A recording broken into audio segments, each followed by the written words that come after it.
La prevención contra los incendios no es suficiente. Lo digo porque considero que, aunque es fundamental el desbroce de los bosques, la preparación del terreno y de la zona boscosa para que haya también cortafuegos y otras medidas que comprenden y analizan muy bien los técnicos forestales y los bomberos, etcétera, y bueno, los organismos destinados a estas tareas. Eso tiene que hacerse, por supuesto, esa prevención es fundamental, pero eso por sí solo no va a evitar que se sigan produciendo muchísimos incendios y de gran magnitud.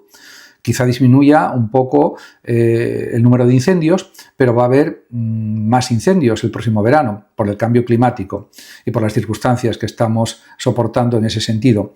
Pero por eso precisamente es más necesaria una reacción más potente por parte del Estado central para intervenir ayudando de forma más rápida y, si no, tomando el mando para solucionar los problemas de grandes incendios en distintas comunidades autónomas españolas. En muchos casos, las comunidades españolas no son capaces de afrontar los incendios. Por tanto, hay que pensar que en otros países como Alemania, Francia, Italia, pues están diríamos, tomando medidas desde el propio Estado central, no desde las comunidades que conforman el país. En ese sentido, hay que tomar ejemplo de esos países, de Alemania, de Francia y de otros países europeos, pero no se está haciendo. Se cree que es suficiente con dar medios a las comunidades autónomas y en muchos casos no es suficiente. Y luego también hay que aumentar el número de efectivos, el número de medios, para de esa manera poder afrontar desde el principio de cada incendio con más rapidez, con más fuerza, con más potencia, la situación para poder controlarla primero, porque de otra forma los incendios se van extendiendo, se van haciendo más virulentos y al final se observa que producen unos desastres realmente tremendos. Ya se sabe que los incendios de este verano ya suman aproximadamente más de 400.000 hectáreas incineradas, quemadas. Y esto es algo terrible para un país como España, que parece ser el país de Europa con más masa forestal. En ese sentido, esa riqueza forestal, esa riqueza de árboles, de bosques, hay que conservarla. Y además hay que pensar también en los agricultores, en los ganaderos, en la gente que vive en el ámbito rural, y eso también repercute en el ámbito ciudadano general, en todos los sentidos. Por tanto, hay que poner muchos más medios, muchos más efectivos, porque de otra manera, solo con la prevención va a ser insuficiente. Más medios en la lucha contra el fuego. La lucha contra los incendios forestales en España requiere un replanteamiento profundo y una inversión mucho mayor en medios y personal. No basta con confiar en la actuación de bomberos, brigadas forestales, que ya hacen un esfuerzo encomiable, se necesita también la implicación creciente de las Fuerzas Armadas, en especial de la Unidad Militar de Emergencias, UME. De hecho, un teniente coronel del Ejército ya retirado ha subrayado recientemente la necesidad de reforzar este cuerpo y la afirmación responde a la pura realidad de las cosas. Si queremos frenar el avance devastador del fuego, hay que dotar a la UME de más medios y sobre todo de más efectivos humanos. Actualmente la UME cuenta con unos 3.500 miembros, pero este número es claramente insuficiente si pensamos en la magnitud de los incendios que cada verano arrasan miles de hectáreas, ponen en peligro vidas humanas y destruyen pueblos enteros. La emergencia climática y la sequía prolongada hacen que los incendios sean cada vez más frecuentes, intensos y difíciles de controlar. Por ello, la propuesta de ampliar la UME hasta los 6.000 efectivos o más no es exagerada, sino razonable. Con ese incremento, España podría reaccionar de manera mucho más rápida y contundente en los momentos iniciales, que son clave, de los incendios, cuando todavía es posible contenerlos antes de que se conviertan en catástrofes. También una mayor colaboración de equipos y soldados del ejército español es algo absolutamente indispensable. A la ampliación del personal deben sumarse más recursos materiales, helicópteros, más aviones cisterna, más vehículos todoterreno, más drones de vigilancia y más sistemas de detección temprana.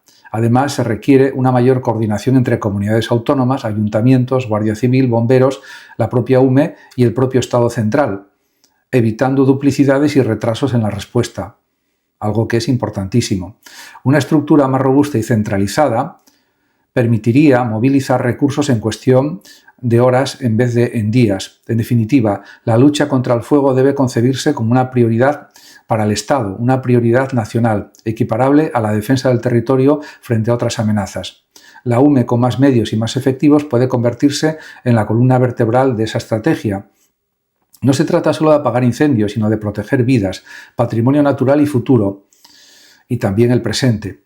La inversión en la ampliación de la UME será siempre menor que el coste económico, social y ambiental de dejar arder nuestros bosques. Aumentan los intentos de estafa digital. Se han multiplicado en los últimos años tanto en España como en el resto del mundo.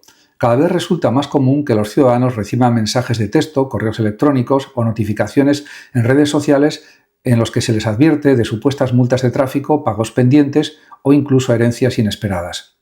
Estos fraudes suelen tener un denominador común. Buscan alarmar a la persona para que haga clic en un enlace o proporcione datos personales y bancarios. Lo llamativo es que en muchos casos las víctimas potenciales ni siquiera tienen relación con el motivo del mensaje, como ocurre cuando alguien recibe una notificación de multa de tráfico sin tener automóvil o conducir. Se trata de acciones masivas que se lanzan indiscriminadamente con la esperanza de que un pequeño porcentaje de destinatarios caiga en la trampa. Existen muchas modalidades de fraude digital: suplantación de identidad bancaria, falsas ofertas de trabajo, sorteos inexistentes, enlaces que instalan virus en el dispositivo o intentos de obtener contraseñas mediante engaños. Los delincuentes digitales se sirven de la ingeniería social, es decir, de manipular la confianza o el miedo de las personas, explotando la rapidez con que solemos responder a mensajes urgentes. Aunque las fuerzas de seguridad dedican importantes recursos a combatir este tipo de delitos, la magnitud del problema es inmensa. Hablamos de miles, cientos de miles o incluso millones de ataques que circulan cada día a nivel global.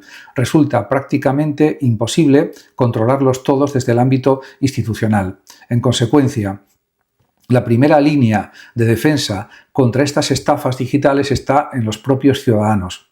La mejor manera de combatirlas es la prevención, desconfiar de mensajes sospechosos, no abrir enlaces extraños, verificar siempre las fuentes oficiales y, sobre todo, no proporcionar nunca datos personales o financieros sin absoluta certeza de a quién se entregan. Cuando se recibe un mensaje fraudulento, lo más recomendable, sin duda, es borrarlo inmediatamente. Y si se trata de un intento repetido, denunciarlo a través de los canales habilitados por la policía o las entidades financieras, si es el caso. La educación digital, la prudencia y el sentido crítico son hoy en día tan necesarios como lo fue en otras épocas aprender a leer y escribir. Solo así podremos reducir el enorme impacto de estas amenazas. Vuelta a la rutina en septiembre. La llegada de este mes marca tradicionalmente en España la vuelta a la rutina para la mayoría de los ciudadanos.